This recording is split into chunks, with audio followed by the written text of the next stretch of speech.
வணக்கம். இன்றைக்கி ஜானூஸ் கிச்சனில் வெள்ளை பூசணிக்காய் வச்சு பருப்பு கூட்டு செய்யலாம். இந்த சம்மர் சீசனில் இந்த பூசணிக்காய் நீர் பதார்த்தம்லாம் சேர்த்துக்கிறது ரொம்ப நல்லது. நான் குக்கரில் 50 கிராம் அளவுக்கு துவரம்பருப்பை கழுவிட்டு சேர்த்துருக்கேன். அதில் கொஞ்சமாக தண்ணியும் சேர்த்துட்டு கொஞ்சம் மஞ்சள் தூளும் எண்ணெயும் போட்டு குக்கர் விசில் வச்சு ஒரு 3 விசிலுக்கு மீடியம் ஃப்ளேமில் வச்சு வேக வச்சு எடுத்துக்கிறேன். இப்போது நல்லா வெந்துடுச்சு. பருப்பெல்லாம் போட்டு நல்லா மேஷ் பண்ண வேண்டாம். இந்த மாதிரி பருப்பு நல்லா வெந்து முத்து முத்தாக தெரிஞ்சால் போதும். அதை கடைய வேண்டாம். ஒரு பேனில் கொஞ்சமாக எண்ணெய் சேர்த்துருக்கேன். எண்ணெய் காஞ்சதும் கடுகு, உளுத்தம்பருப்பு, சீரகம் போட்டிருக்கேன். இதெல்லாம் வெடித்து உளுத்தம்பருப்பு செவந்து வந்த பிறகு கொஞ்சமாக கருவேப்பிலை சேர்த்துருக்கேன். 2 பச்சை மிளகாய் சேர்த்துருக்கேன். பொடியாக நறுக்கின வெங்காயம் கொஞ்சம், தக்காளி கொஞ்சம் சேர்த்து ஒரு 2 நிமிஷத்துக்கு வதக்கி விட்டுக்கிறேன்.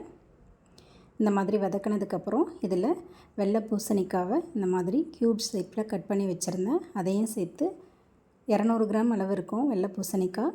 அதையும் சேர்த்து வதக்கிட்டு அதில் கொஞ்சமாக மஞ்சள் தூள் சேர்த்துக்கிறேன். டேஸ்ட்டுக்கு தகுந்த மாதிரி உப்பு சேர்த்து ஒரு 2-3 நிமிஷத்துக்கு வதக்கி விட்டுக்கிறேன். இந்த மாதிரி வதக்கினதுக்கப்புறம் ஸ்டவ்வை மீடியம் ஃப்ளேம்லேயே வச்சுட்டு ஒரு 2 நிமிஷத்துக்கு அதை அப்படியே மூடி வச்சிடலாம்.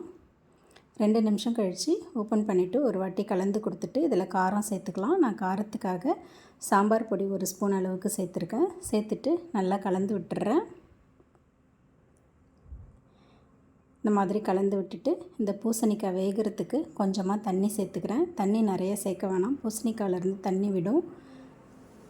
கொஞ்சமாக தண்ணி சேர்த்துட்டு ஸ்டவ் மீடியம் ஃப்ளேம்லேயே வச்சு இந்த பூசணிக்காவை வேக வச்சுக்கலாம். அது வேகிறதுக்குள்ளே ஒரு மிக்ஸி ஜாரில் கொஞ்சமாக தேங்காயும் 1/2 ஸ்பூன் அளவுக்கு பெருஞ்சீரகமும் சேர்த்து தண்ணி சேர்க்காமல் இந்த மாதிரி கோர்ஸாக அரைச்சி எடுத்துக்கிறேன். இப்போ நமக்கு பூசணிக்காய் நல்லா வெந்துருச்சு. இதை ஒரு வாட்டி கலந்து விட்டுட்டு வேக வச்சுருந்த துவரம்பருப்பை அதில் சேர்த்துக்கலாம். துவரம்பருப்பை சேர்த்து நல்லா கலந்து விட்டுடுறேன். பருப்பு சேர்த்த பிறகு ஒரு 2 நிமிஷத்துக்கு மீடியம் ஃப்ளேம்லேயே அப்படியே விட்டுடலாம். இது கொதிக்கட்டும். இந்த மாதிரி கொதித்தது பிறகு அரைச்சி வச்சுருந்த தேங்காய் பெருஞ்சீரகத்தை அதில் சேர்த்துக்கலாம்.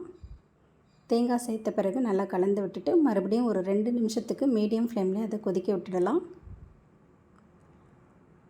இப்போ நல்லா கொதிச்செடுத்து இந்த நேரத்தில் கடைசியாக கொஞ்சமாக கொத்தமல்லி தழை சேர்த்துக்கிட்டு ஸ்டவ் ஆஃப் பண்ணிடலாம். அவ்வளோதாங்க, வெள்ளை பூசணிக்காய் பருப்பு கூட்டு ரெடி ஆகிடுச்சு.